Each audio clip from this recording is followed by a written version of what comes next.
Welcome to the Doctors Making a Difference podcast.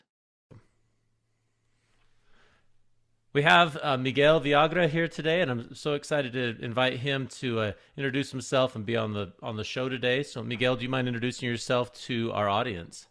Absolutely. Thank you, Peter, for having me here. My name is Miguel Villagra. I'm a board certified internal medicine physician. I practice hospital medicine, telemedicine, and I'm actually a digital health advisor. And I have embraced coaching. I have a coaching program at the Doctor's Journey. I'm a certified life coach by the Life Coach School and also a positive intelligence coach through PQ. And I'm very excited to be here. Yeah, thanks, Miguel.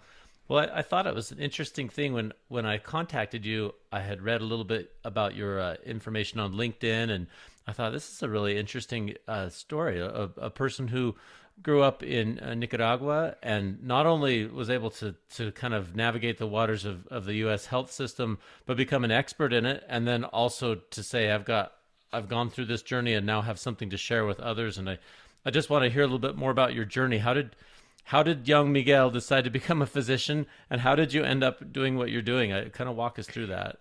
Sure. No, absolutely. Yeah, you're I am originally from Nicaragua. I went to medical school in my country and I did also internal medicine in Nicaragua. I was a professor of University of the School of Medicine there and I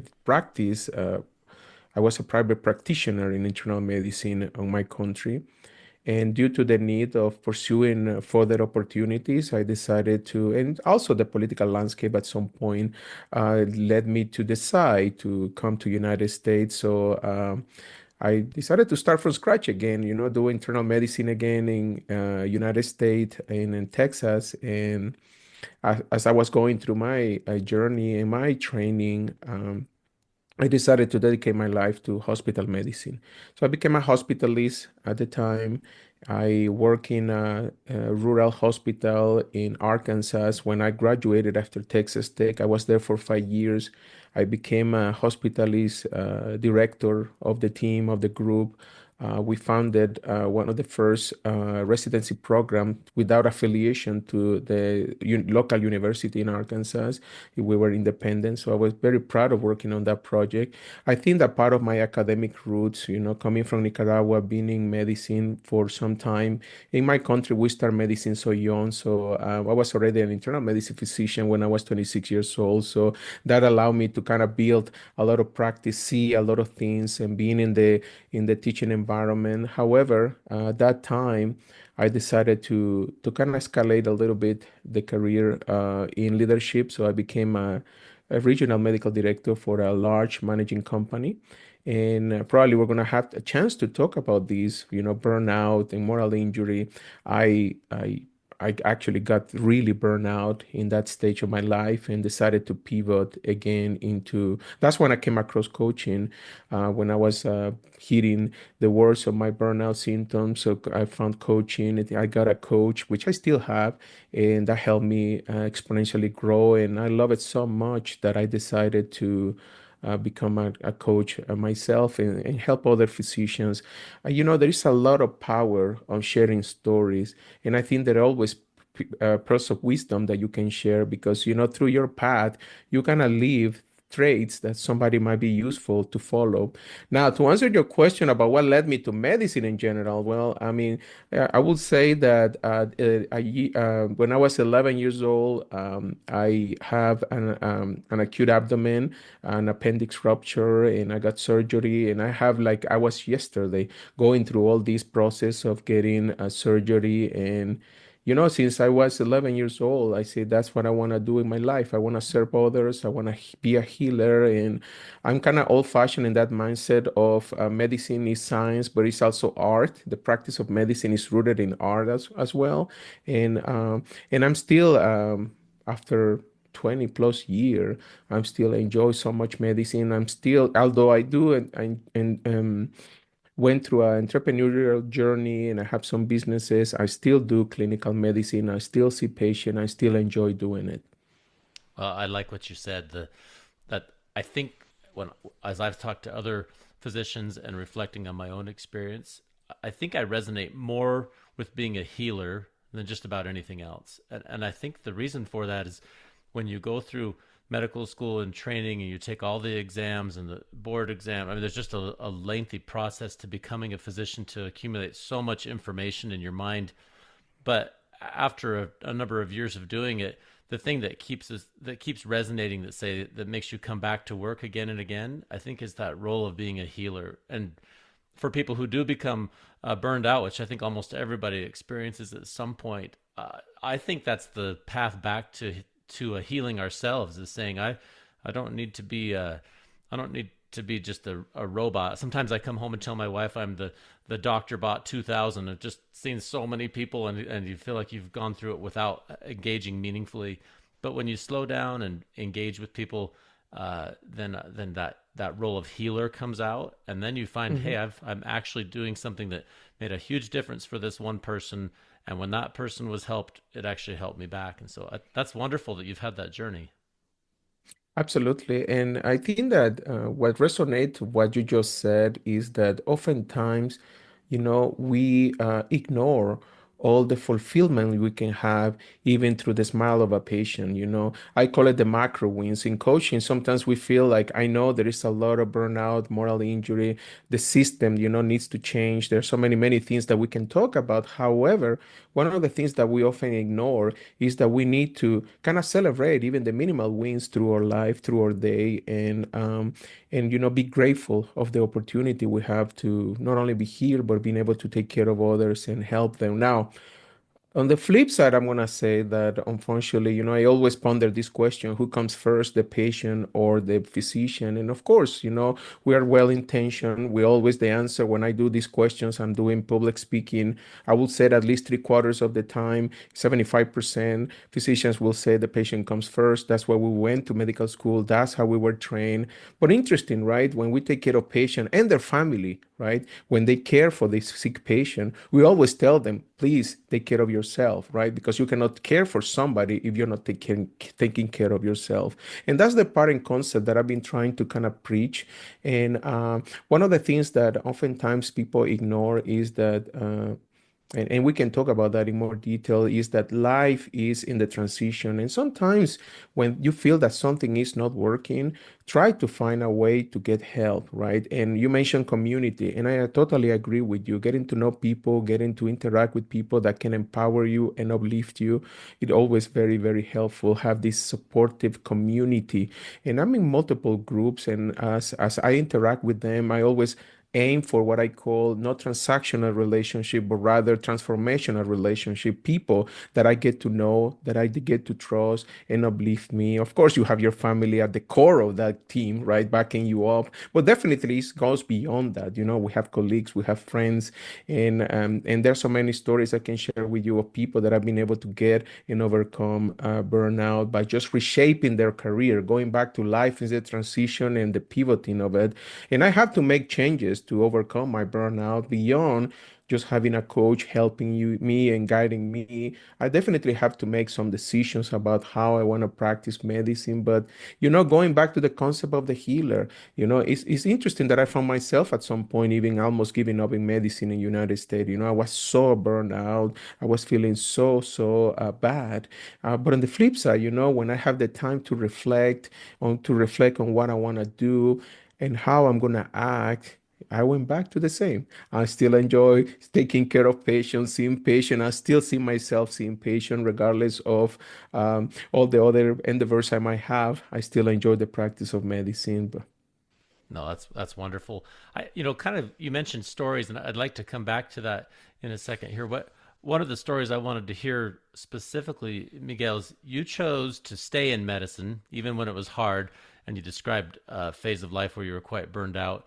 And I want to hear that story. mm, How did you go from saying, okay, I've checked all the boxes. I'm an internal medicine doctor. I've led teams. All the things that physicians get to do as they go on in a career.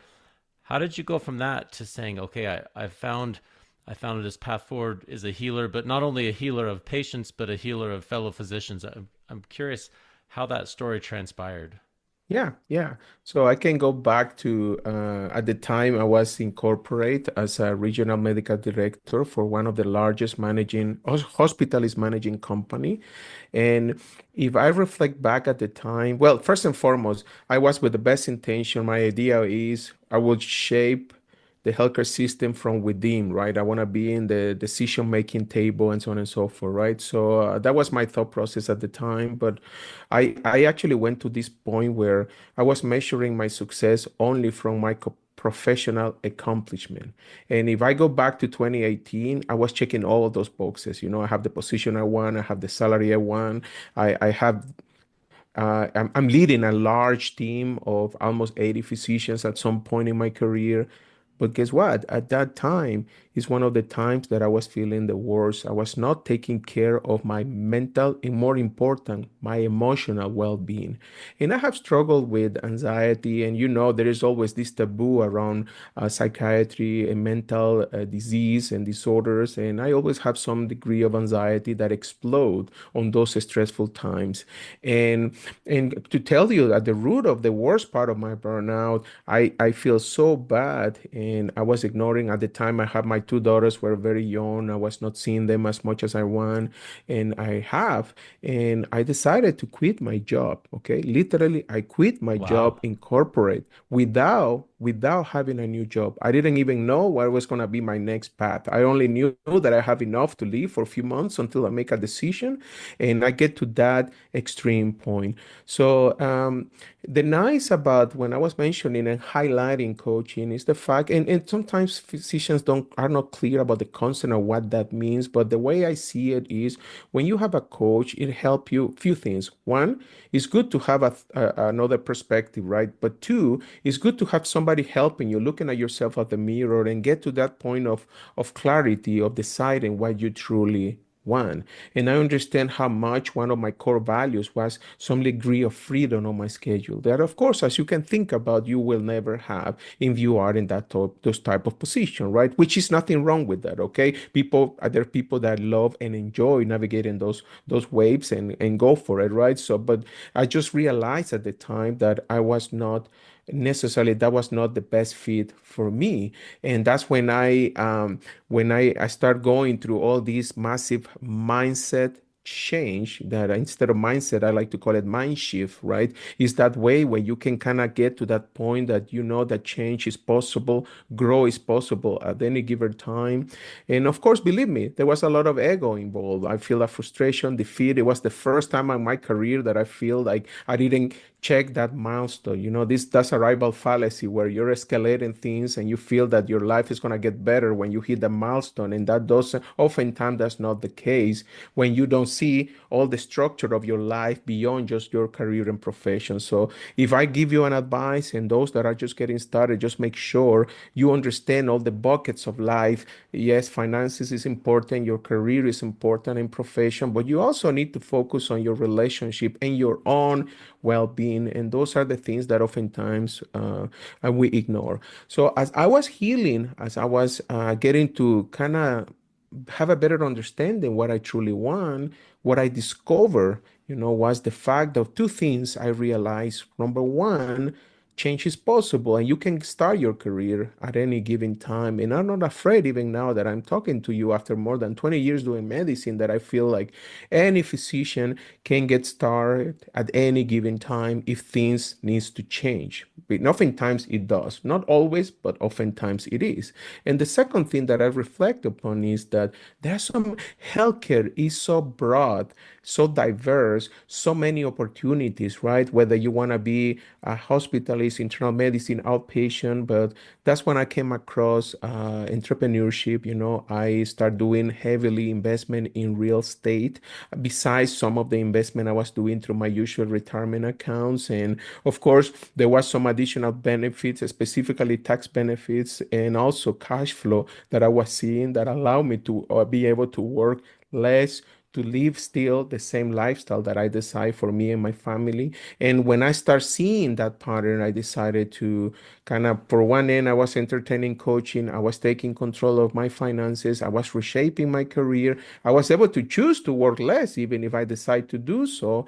which I did for some time. But oftentimes it's interesting. Your personality, your trait, your route to medicine comes back. And I decided to actually do a little bit of medicine, kind of work a little bit of more shifts but it was in a more controlled environment, so to speak, kind of testing, how much I feel comfortable with or not. So at that time, I can tell you what I was aiming for, and I know you use the fire a lot, right? The fire, the financial movement.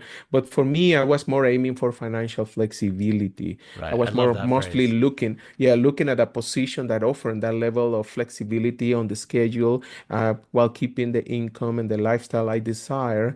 And but having multiple stream of incomes definitely helps a lot. And if anyone is interested on how you get started, sometimes you start by learning. So one of the things, going back to my journey in Nicaragua, right? So we don't have that much. We don't have 401ks, IRAs. That doesn't exist, right? So and I have to kind of learn, and during that process of healing, I start reading heavily about finances book and things like that. But with one exception, because I've been reading financial books throughout my life, even before I moved to the United States, I did it with a more intentional way. It was more like an action oriented. It was more like reading but applying at the same time. Because I see a lot, when the physician that I coach, that sometimes they have this fear, of making sometimes changes, or take risk, we're very risk averse. But the more you learn and going back to community, the more you speak with people that has gone through that path, the more confident you feel on the decisions you're making at a given time. Oh, that's what. Thank you so much for going through that. I want to just reflect back on what you said. We've talked a lot on this program about financial independence. I'm actually trying to hope that most people don't retire early, and I think the reason I say that is there's so much training that goes into becoming a physician. We only have a finite number of physicians in the United States, and relative to our population, it's decreasing. And so it becomes a long-term problem. If all physicians have the goal to fire and say I retire by the time I'm 45 or 50, then we've lost a tremendous number of experts in the field. So I like what you said: financial independence, financial flexibility. So the way you, just to kind of summarize, if I understood, the way you were able to make these changes is you said, hey, I'm burned out, I've got to make a change. But because you had set up some alternate streams of income, you had the space to step back for a minute and reflect on things that were most important. And then with that flexibility, you said, actually do love medicine, but I want to enter it at my own pace, at the speed that allows me to still be a human being, take care of my family, and enter medicine. And I love that story. You didn't leave medicine; you found a way to make it fit your life, and I think that's a beautiful story. Thank you. Yeah, no, absolutely. And that's and again, one of the when I reflect back is that that's again about going back to coaching and community and mentorship, right?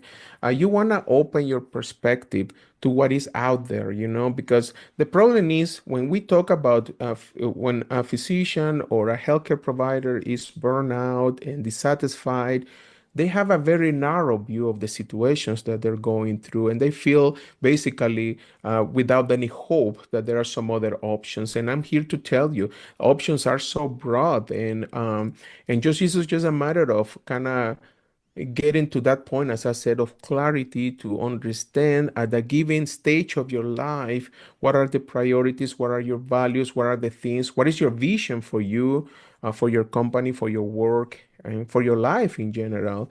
But it requires time, Peter, and that's one of the things that we cannot ignore. And oftentimes I have these questions, sometimes when I have some physicians that I'm coaching, right? I read X or Y book, and because of that, that's called the comprehension trap. The comprehension trap implies that you feel that because you know something, that's enough, but you fail to apply those concepts. Going back to what I was telling you about reading finances and things like that, but I read for a long time about finances because I was interested. We didn't have that back in my country, but I never took action. I never took action. I was just kind of getting in the concept, and that's it, right? So, and that's what I encourage people kind of get to learn and know more and understand that again, healthcare is so, we're going through a very interesting pivotal moment, right? Where all these technology changes. I'm surrounded by innovation. I'm being so grateful to have the opportunity to advise some digital health companies that are kind of improving workflow for physicians in different areas, including using artificial intelligence. And the reason I came across all this group, it was precisely that were my intention to learn and grow more as a coach, because oftentimes I have physicians come into my program and they were like, okay, I feel better, but what is coming next for me, right? And I was trying to just connect them with people that is doing things that they might be interested in or might be within the zone of genius of them, and they can be an advisor or a consultant and things like that. And I'm being so grateful because I became a advisor myself, and going back to medicine, going back to burnout, I think we need more physicians getting involved and spearheading all the technological advancement that we're going through in these pivoting moments. We need the physician involvement at the early stage of any startups. And that's kind of what I've been preaching for the past, I would say, year or two. I shift a little bit from focus on burnout and going beyond burnout. I was focused on what I call a career transformation. See your horizon, see your opportunities, and see what things might fit your lifestyle or the interest that you might have.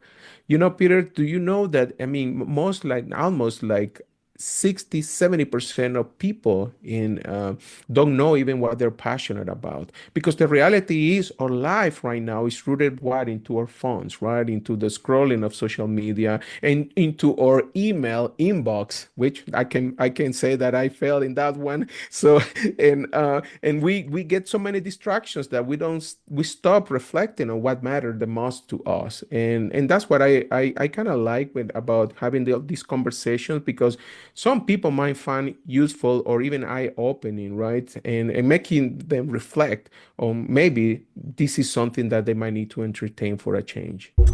Today, I'd like to highlight a product that makes sense for physicians. These shoes are called the Stand Plus comfort shoes for extended standing. A lot of shoes are made for athletic purposes. These shoes are specifically made for standing. They're lightweight, they're slip resistant. They actually have one product line that is oil resistant.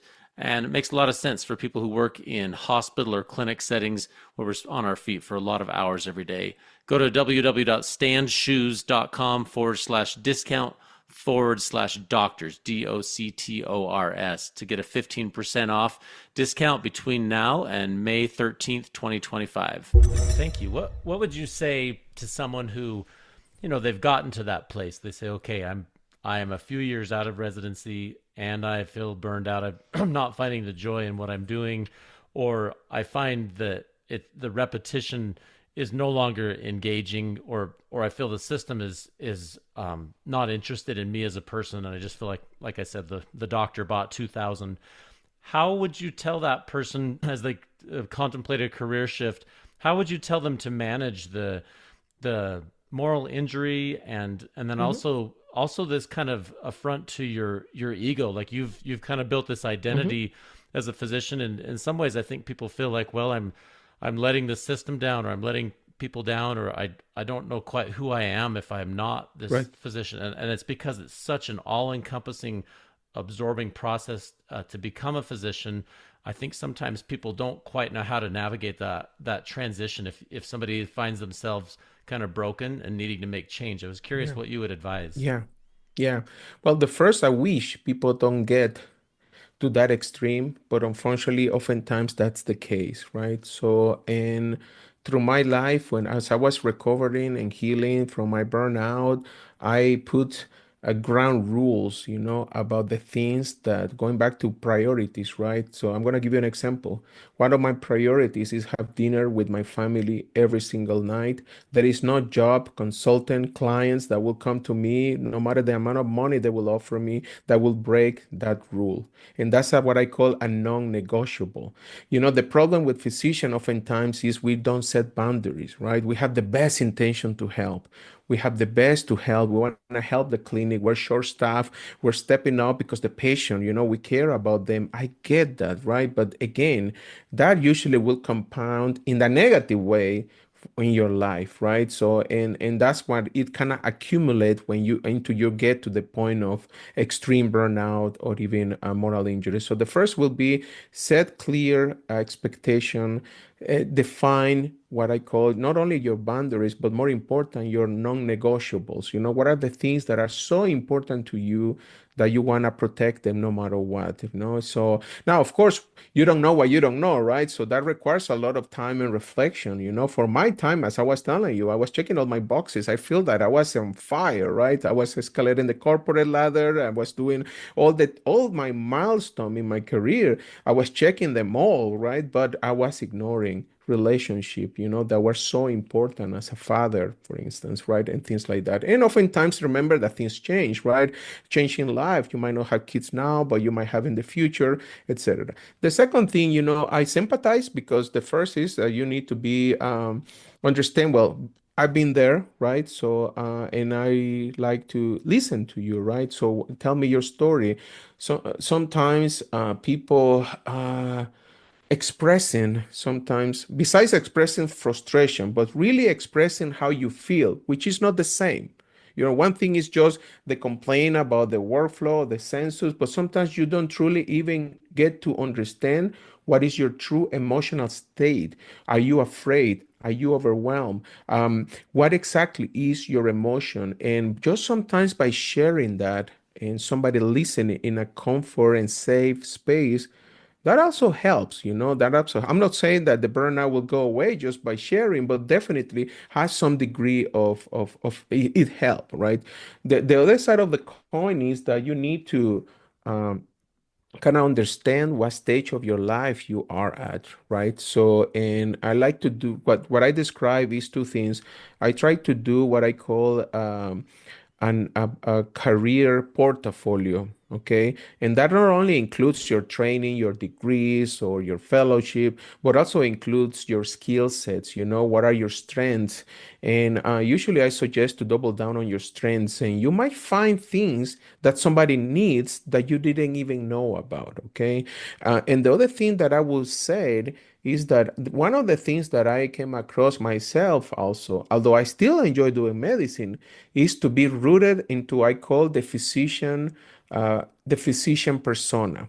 We feel like because you're doing this specific practice with this specific population, with this specific employer, that's all we can do. We almost root our identity within that framework. And I'm here to tell you that that's a fallacy. You can definitely reshape, not only reignite, but reshape your career at any given time.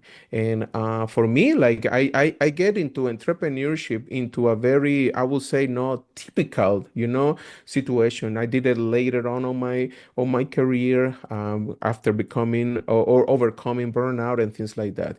And the last but not least, I will say that oftentimes burnout comes not for overworking but for under recovering. And I see that a lot in young physicians. I have coached, I've been grateful to coach fairly young physicians, and oftentimes they're focused on kind of getting to this idea of fire, of financial, freedom, or pay their student loans and things like that, right? But I'm not saying that there's nothing wrong with that, but at the expense of your emotional and psychological well-being, usually again, it will compound and it will come back to chase you at some point sooner rather than later. And that's what I was saying in the beginning. I hope you don't get to that point. You understand that when you need help, you need to seek for it. And that's finally the last message I have. It's okay not to feel okay. What is not okay is not to find help. or try to find it.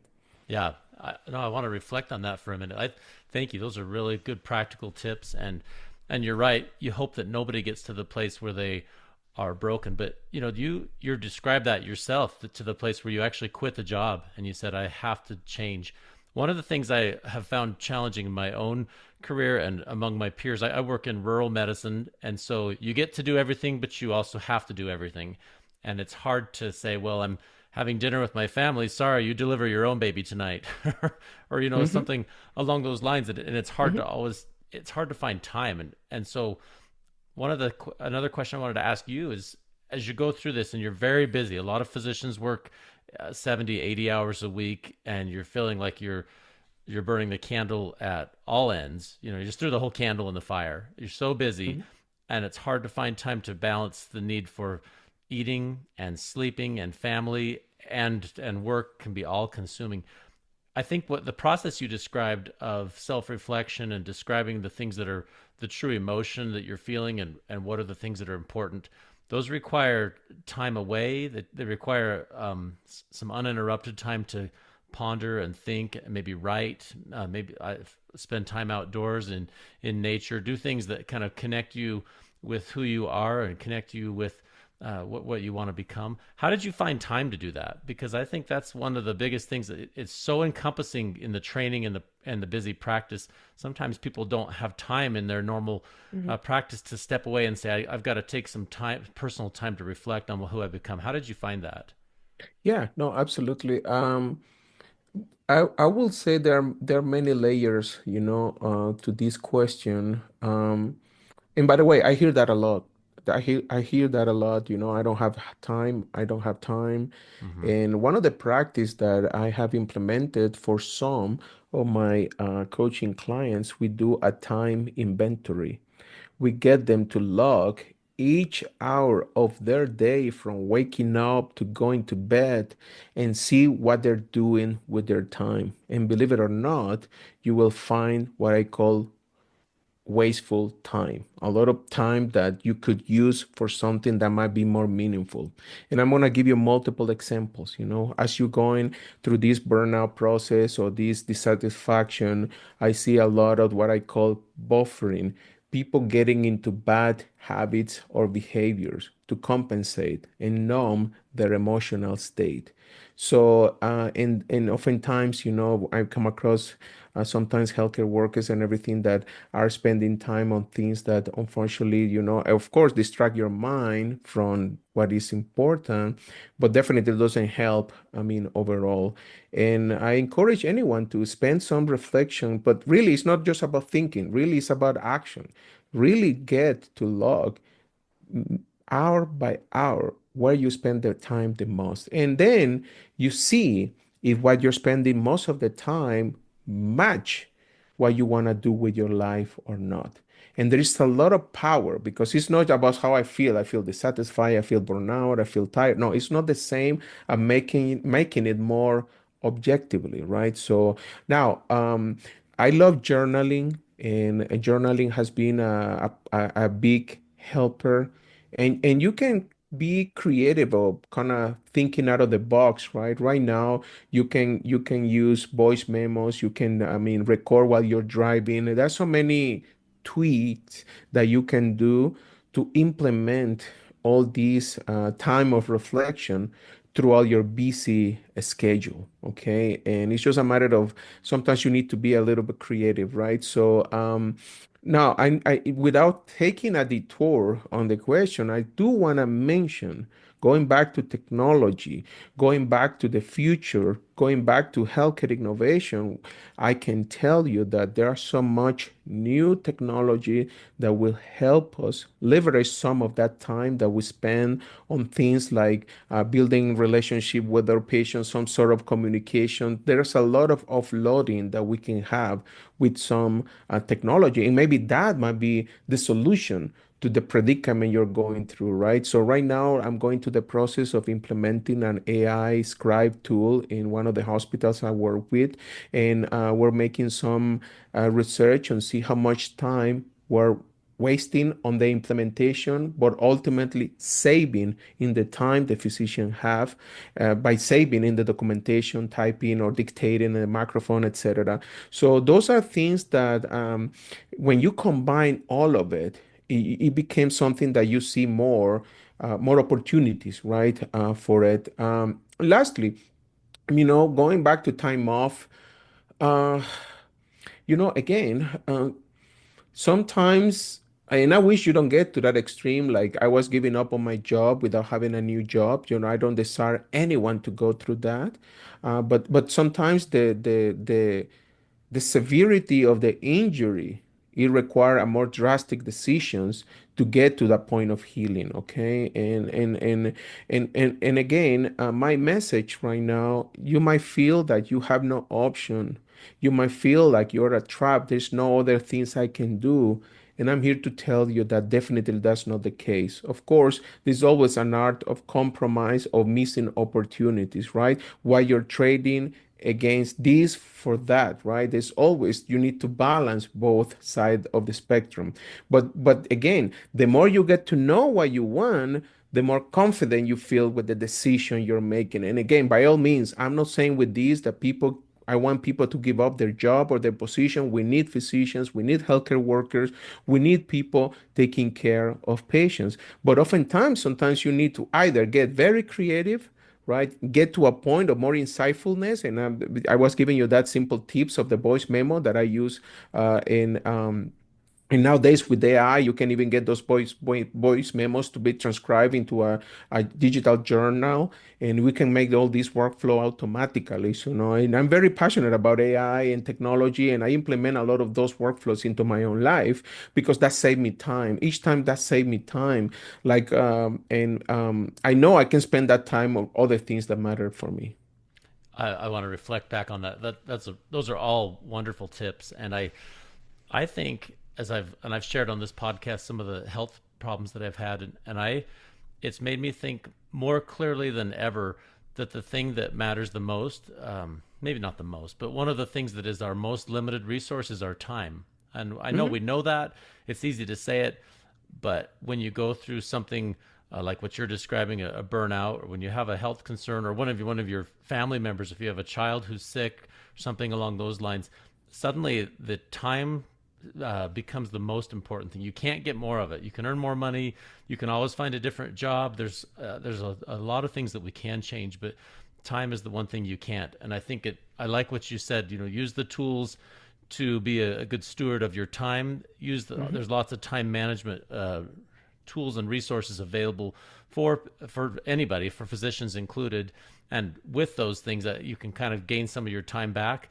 And then the other part, from a career standpoint, it's nice to say, look, I helped so many people, but it's also nice to realize, hey, I'm part of a team. Other people can do this job too. And it's good to be able to step back and reframe and reflect and say, these are the things that actually matter. And you've given some really practical tips on that. Do you have any Yeah. specific stories of people that have either, of course, HIPAA compliant, patient compliant stories, but anything that you would be confident in sharing with us of ways people have actually, in real life overcome some of the burnout and been able to be successful with coaching? Yeah. So, well, I will say that I'm a good example of it. I not only reignite my career, I will say my life in general. I feel not only a better physician, but also a better husband and father. And one of the things that I enjoy the most, and going back, as you were mentioning, time.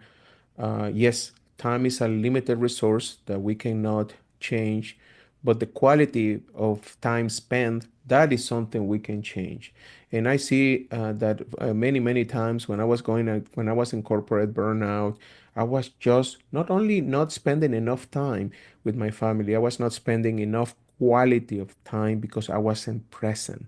And building that level of awareness, how can myself present at a given time, and that's what I like positive intelligence because the concept I usually share goes like this is that idea of and I have teach this to in different settings with different groups is first to get to at this level of self-awareness, of your inner critic and your inner wisdom, which is the saboteur and the sage. And the more and you make through minimal, very simple exercises or what I call mental breaks, your mental break peel through the day, it help you build resilience and actually help you at least not defeat, but kind of manage some of the burnout symptoms you might going through. So, but more important, the experience I have is that helps you build more presence.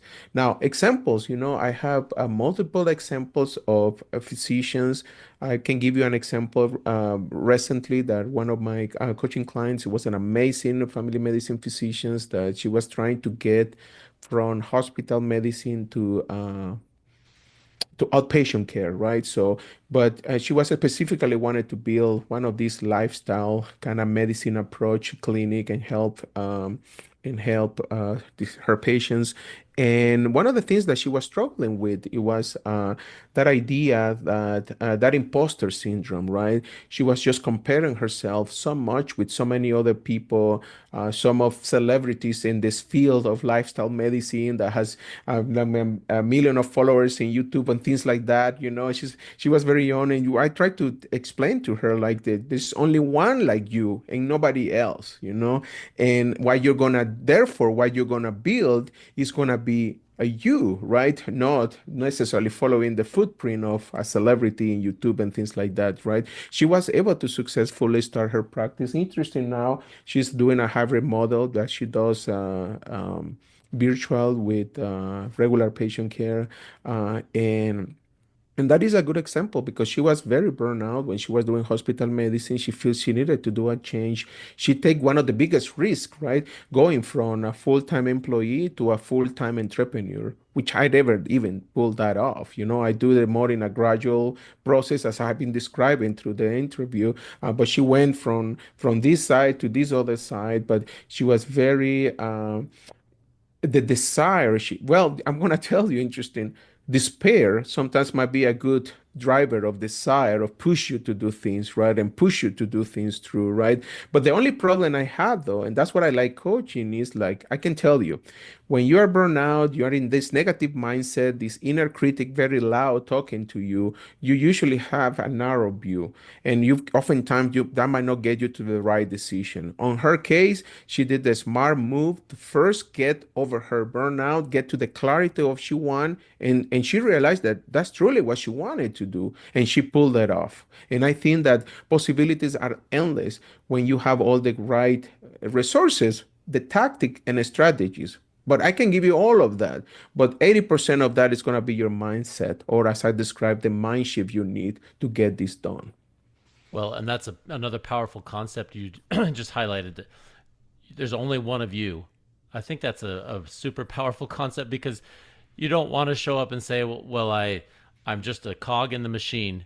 It's better to say I have a specific gifts and opportunities and talents, and they didn't hire Dr. X, they hired me, and I think that's a pretty powerful concept on that person you just shared. Rather than saying I have to be the YouTube star or I have to be the best doctor compared to somebody else, it's better just to look at yourself. They say that what's the phrase that comparison is the thief of Comparison is joy, the thief of joy. and Yeah. it's totally true. So if you say I'm comparing myself to everybody else, therefore I can't be happy, it does no good. It's better to say, well, what works for me and for my family. And I've talked to people who say, well, I expected this income and this salary and yada yada, and you get all these unmet expectations because you have health problems or your family have problems along the way, or financial disappointments, or a restructuring of a job that didn't work out. And there's a lot of ways to find yourself not aligning exactly with what you would have thought in your younger years. But as you go forward, I think that's actually a really powerful concept to say, I am who I am because of the experiences I've had and because of the nature of who I am. And so Mhm. I'm sharing the best version of me when I show up at work or entrepreneurial pursuits or whatever it is. You get me, and it wouldn't be the same to just hire anybody. You get a specific unique person, and that person has a unique talent that can be shared with others. That's a really great concept. Yeah, totally. I totally agree. And now we are so biased, right? We have all these going back to the scrolling through social media, YouTube videos, and all that sort of things. We live surrounded by all that. And the reality is, to me, even if I advise this when I'm working with entrepreneurs trying to build their businesses or their brand, is that I always tell them the biggest currency you have is your uniqueness, right? Because there's, as you said it right and nicely, there's only one of you. It's true, and I think that in this identity crisis, an existential vacuum that we're going through, that was described by Viktor Frank, because it's true, people don't even know what they want or they're passionate or they're interested are. I think being that level of uniqueness is what we need. We need critical thinking, problem solving. But once again, going back to burnout and things like that, I want people to understand that it is possible to change, to shift your perspective and try to get from this negative mindset to a more positive and hopeful mind shift. And that's an invitation that you can have at any given time to anyone. By the way, Peter, no matter what the struggles or challenges you're going through your life, we always in when I'm talking about positive intelligence, we talk about the how you can turn any challenge into a gift, an opportunity. And I know some people might say, how is that even possible? If I'm feeling so bad, so dissatisfied, I don't like my boss or my team or my job or my salary or the census.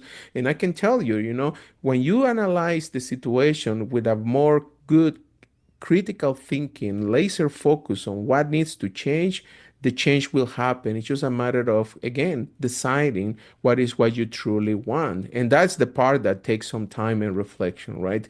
If you use rules like the 80-20 rules, you will know that 20% of what you, 80%, 20% of what you do will compound in 80% of the results that you want. But the wisdom is to know what is that 20% of things, right? You need to get to that point of clarity, right? Are you in the 80 or are you in the 20%? That's great. The other, I just wanted to think back what you said a few minutes ago. You made this career change, and you've described others who've made career changes or modifications. But one of the ways that you were able to do it is you developed multiple streams of income, and so when you quit the job, it's not because and you didn't lose everything. You said, well, we'll be okay. We'll be able to go forward. What would you say to a young physician or even an older physician who wants to have multiple streams of income? How do they start that process? Because it sounds nice, but it's hard to actually begin that process and have the courage or the confidence to be able to engage in other things besides just seeing patients and earning an income, which is what we've all trained to do as physicians. Absolutely, yeah. I think it takes going back to it takes some time to design your financial plan, and I will underscore that you need to spend enough time to kind of get to understand what stage of your life to decide what the best decisions are. Personally, I always use the rule of living below my means, right? I always have done more money than I spend, and I've been an avid saver naturally just for the consequence of the first, right? But I was a good saver, but I was not a good investor, right? So that's the part, the trade that I need to learn by going through different courses. And I invest, by the way, a lot of not only on reading books, I took some additional courses to learn about what a syndication is, what is real estate, private equity, so many things that it took me some time to kind of understand. But as I was learning, I was applying. Okay. Now, going back to the question of multiple stream of incomes, I would say that the way I see it is physician needs to understand, and I think COVID opened our eyes that there is not you cannot take anything for granted. Your Right. job, where even not only our life, but unfortunately even your our jobs ended up being at stake, right? So, and going through all these changes that healthcare is having right now, is you can take a given that you're gonna have this specific position where you are at. So I see it as a way that the urgency I see on multiple stream of incomes come based upon the idea of you need to have a backup plan. Okay. And it takes some time. And remember the power of compounding, right? The early you start, even if it's a small amount, at any stage of your career, it will compound over time to your advantage, right? And I've been reaping off those benefits. Now, of course, you need to understand what is your the level of risk that you can tolerate. And that is crucial because each of us is different, right? The people that be more aggressive, more bold on what they're doing. I am more in this defensive side. I'm not that much a speculative investor, although lately, as my wealth has been growing, I feel more the opportunities to use some of my portfolio more high risk investments and specifically angel investment, which is one of the highest risks you can consider, right? Because eight in or seven of 10 startups will fail, but one or two or three even, you probably need only one that will be probably the next Apple or Amazon, and you put your eggs there and you're done with it, right? So, but I will always recommend to start with the basic, right? Understand the stock market, understand, of course, your the opportunities you have for tax shelter investments are important. So, but I think over time, of course, there's nothing wrong to get help, as long as you can get a good financial advisor, a fiduciary financial advisor that will be in your best interest, not his interest, because by the way, that's one of the things I can share with you. Sometimes learning from my mistakes. In the beginning, as I was learning, I didn't know much. I get not good financial advisors, and physicians at high income, we're exposed to that, and we need to be extremely careful selecting ones that really, really are behind our benefit and not their own.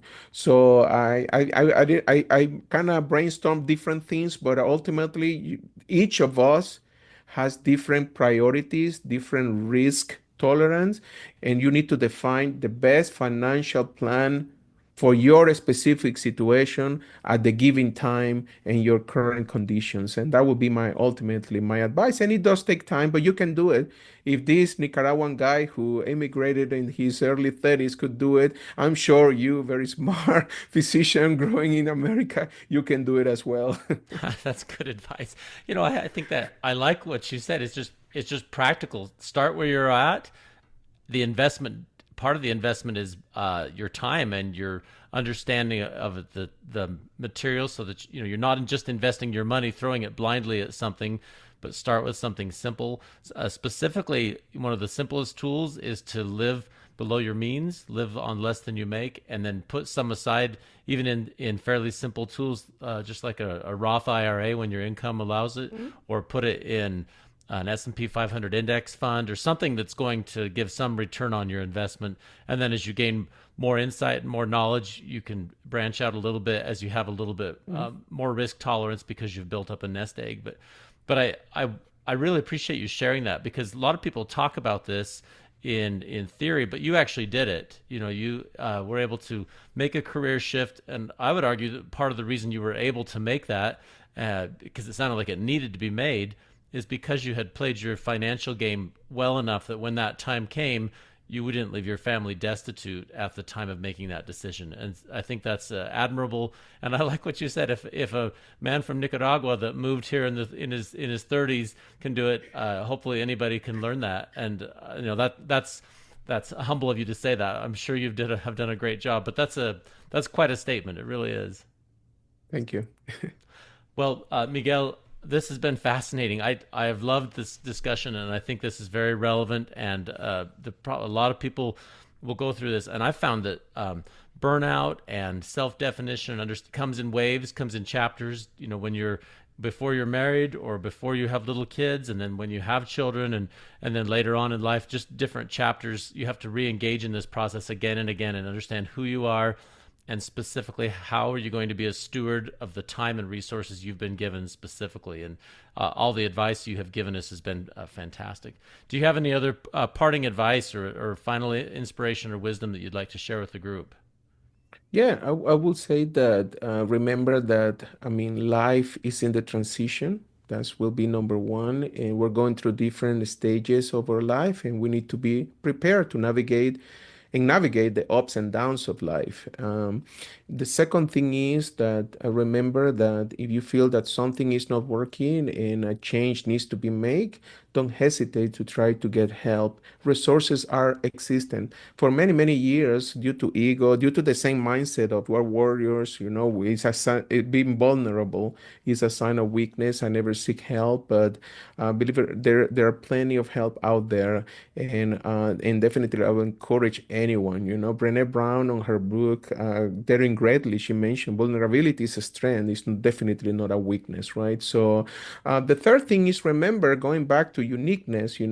Authenticity is the new currency. And there's only one of you, and there's so many opportunities out there for you, and the ones that are ready to seize those opportunities. I work with different healthcare startups that are doing different things, cool things, that are reshaping the future of medicine.